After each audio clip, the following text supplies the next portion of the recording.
The land of Israel is where everything starts. And when I say everything, I mean it. The Jewish people and Christians and Muslims, they all feel strongly attached to this piece of land. That is also the source of ongoing conflict, because everybody wants to exercise ownership. The basic cause of the conflict is a sustained occupation of other people's land by the Israelis. The heart of the conflict was never about land. The heart of the conflict was never about water. The heart of the conflict was never about black oil.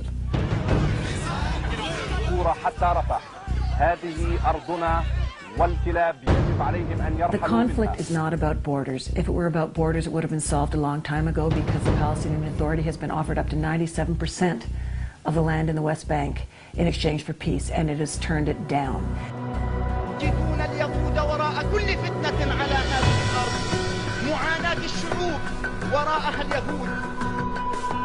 I believe that the Arab-Israeli conflict today is a manufactured conflict.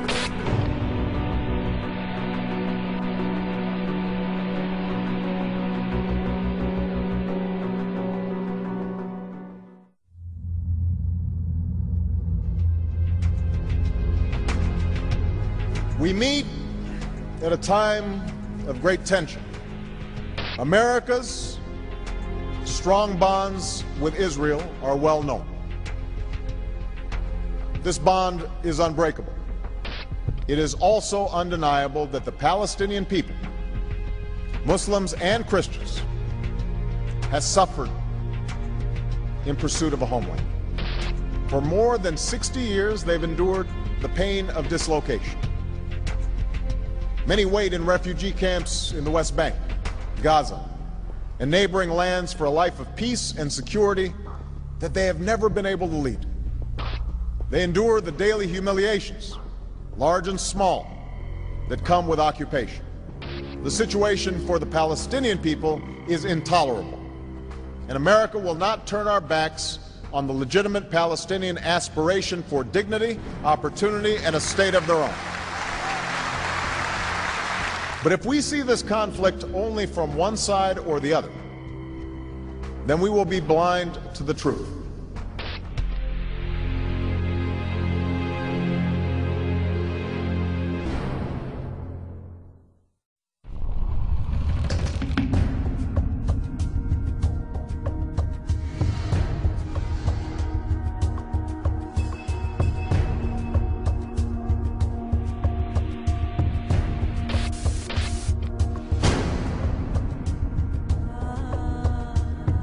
A short while ago, Israeli IDF ground forces entered the Gaza Strip in order to remove the terrorist threat from the Hamas organization. The objective is to remove the various facilities, such as underground launch silos that have fired thousands of rockets on Israeli civilians over the last few years. Our enemy is not the Palestinian people. We will do the utmost to make sure that we do not hurt or injure anyone who is not a part of the Hamas terrorist organization.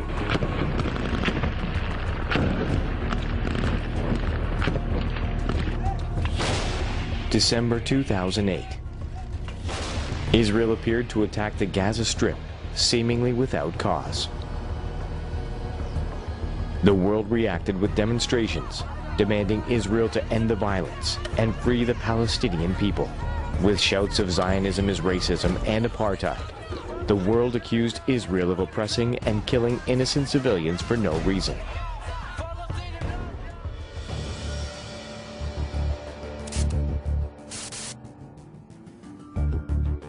We evacuated every last inch of the Gaza Strip. We uprooted tens of settlements and evicted thousands of Israelis from their home. And in response, we received a hail of missiles on our cities, towns, and children. The claim that territorial withdrawals will bring peace with the Palestinians, or at least advance peace, has until now not stood the test of reality. That stupid idea that we can exchange Land for peace, I don't understand that. What does that mean? That means that for them, what's important is land, and for us it's peace. It means that after we exchange, and they got the land, then they don't need anything more, and we still need the peace. Who do we do it with if they had the land? So I mean, peace for peace I can understand. Land for peace, what is this? If there was ever a question about whether land for peace was an issue, it was proved very clearly in 2005 when Israel withdrew completely from the Gaza Strip.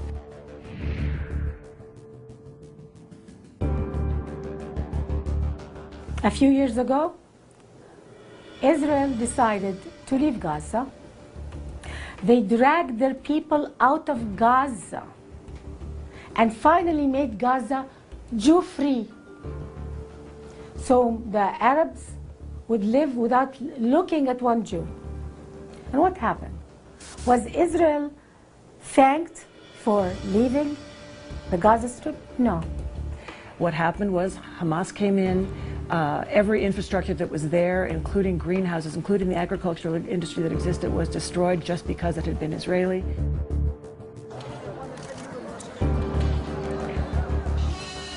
And what did we see? We saw a fundamental Islamist state rise in Gaza, and not only rise because they could form whatever state they wanted, but the whole aim of that state was to destroy Israel. The response of the Arabs of the West Bank and Gaza was not to improve their lives and make a Hong Kong out of Gaza, start improving the lives of their children, education. No. What they did was roll their missiles, roll their Katyushas to the border of Israel and tell Israel, you're wrong for pulling out.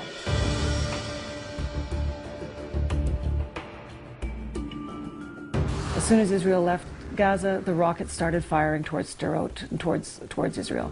So obviously they gave the land and they've never seen the peace.